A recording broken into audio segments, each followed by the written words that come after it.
নমস্কার, আজকে আমরা আলোচনা করব কোম্পানি ফাইলিংয়ের ব্যাপারে।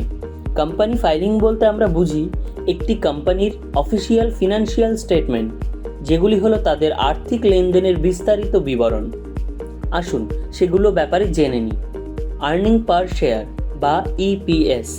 ইপিএস নির্দেশ করে যে একটি কোম্পানি তার স্টকের প্রতিটি শেয়ারের জন্য কত টাকা করে আয় করে।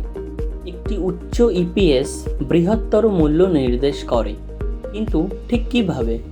ইনভেস্টররা একটি কোম্পানির শেয়ারের জন্য বেশি অর্থ প্রদান করবে যদি তারা মনে করে যে কোম্পানির শেয়ারের মূল্যের তুলনায় বেশি প্রফিট আছে।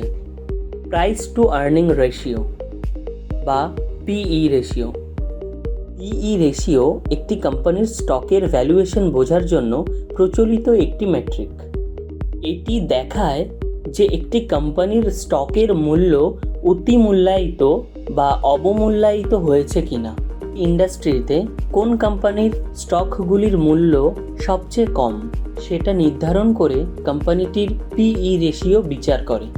আশা করি আজকের ভিডিও থেকে আপনারা কোম্পানির স্টক ফাইলিংসের বিষয়ে নতুন কিছু তথ্য জানতে পারলেন। আমাদের সাথে থাকার জন্য ধন্যবাদ। এরকম আরও মূল্যবান টিপস পেতে ফলো করুন মাই ধনুষ বেঙ্গলিকে।